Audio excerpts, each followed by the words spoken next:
What's up mga idol? Sa video na to pag-uusapan natin yung ilang rework na ilalabas nila sa mga future updates dito sa Clash of Clans. Ito yung mga abangan natin. Unang-una, yung removal ng level ng Weaponized Town Hall except lang yung Town Hall 16. So sa Town Hall 12, makikita natin na kapag nag-Town Hall 12 tayo, so mangyayari, tatanggalin na nila yung 1 star to 4 star. Ganon din sa Town Hall 13, 14, 15. And kapag na-upgrade tayo ng Town Hall sa Town Hall 12, Town Hall 13, 14, 15, direct magiging 5 star kaagad siya. So kung Town Hall 11 tayo tapos mag-upgrade tayo ng Town Hall 12, makukuha na natin agad yung Giga Tesla. Giga Inferno naman sa Town Hall 13, 14, 15, kagaya lang din siya ng sa Town Hall 16. So mawawala na yung 1 star hanggang 4 star. So sa mga player naman na nasa 1 star to 4 star yung kanilang Town Hall level, hindi na natin sila kailangan i-upgrade dahil pag lumabas yung update na to, automatic na siya na magiging 5 star. Isang main reason kaya nila ginawa yun siguro para mas mapabilis natin yung progress natin sa pag-upgrade ng Town Hall para makapag-proceed tayo sa max Town Hall level kaagad. So benefits ito ng mga player na patuloy na nag-upgrade ng kanilang mga accounts, especially sa mga nagta-Town Hall Rush. Malaking part din ito sa mga nagta-Town Hall Rush dahil hindi na tayo kailangan mag-upgrade ng 1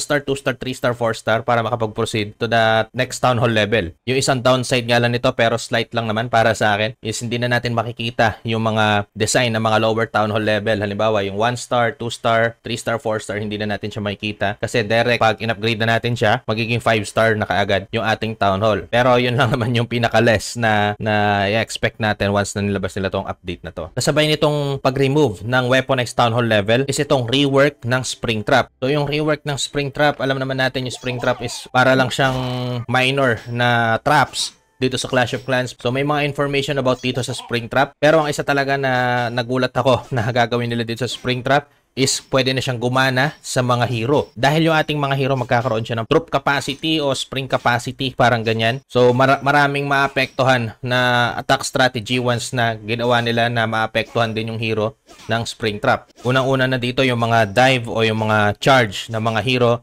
kagaya ng Queen Charge, ng Royal Champion Charge at ng Grand Warden. Isipin mo, game changer na yung Springtrap, 'di ba? Parang nagkaroon ng alternative yung Tornado Trap na ma-disable yung ating mga hero using Springtraps. So sobrang laking game changer to pag nilabas nila tong update na to. And marami nga nagsabi na isang way to para i-nerf yung mga attack strategy, specifically yung Royal Champion Charge. Magmula kasi nung nilabas yung Electro Boots, sobrang lakas talaga ng Electro Boots. Tapos ni-nerf nila. Pero kahit na ni-nerf na nila Electro Boots, sobrang lakas pa rin. And yun pa rin yung ginagamit ng karamihan. Electro Boots, Dragon, Root Rider, Valkyrie, 'di ba? Tapos Invisible Spell. Pero once na gumagana na yung Springtrap sa hero, tapos madi-disable nito yung ating hero o yung ating Royal Champion sa pag-dive o pag-Royal Champion Charge sa ating mga attack strategies, magiging malaking impact to. Siguro paglabas nitong rework ng Springtrap, for sure magiging malaki na naman yung pag-a-adjust natin sa ating attack strategies dahil parang nagkaroon na ng alternative itong Tornado Trap. Parang nagkaroon siya ng mga anak, 'di ba?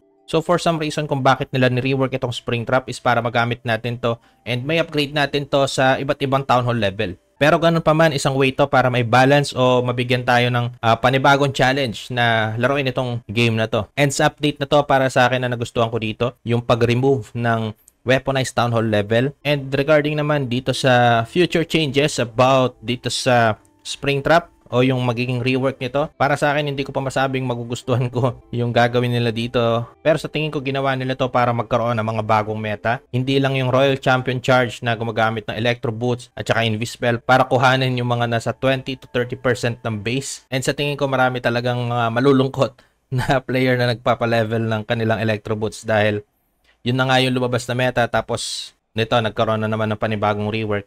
So magkakaroon na naman ng mga diversion about sa iba't ibang attack strategies. So ganun pa man sa paglabas ng mga ganitong klaseng update, nire-remind lang tayo na kailangan yung attack natin is flexible, hindi lang tayo nakafocus sa isang attack strategies, kundi kailangan natin maging parang versatile sa mga iba't ibang attack strategies o sa iba't ibang mga defense. So yun lang, bali dito na matatapos yung aking video. Maraming salamat po sa panonood. Kayo, ano nagustuhan nyo about dito sa update na ilalabas nila na to? Pwede nyo i-comment sa baba. Nagustuhan nyo ba tong video na to? Kung nagustuhan nyo to, like, share nyo na. Kung may mga tanong, suggestion o reaction kayo, pwede kayo mag-comment sa baba. At wag po kayo makakalimut na mag-subscribe sa aking channel. Click mo na rin yung notification bell button para mag updated ka sa mga next videos na i-upload ko. So once again, my name is Nico. Maraming salamat po sa panonood. See you soon sa mga next videos. Ingat po kayo palagi. God bless. Bye-bye.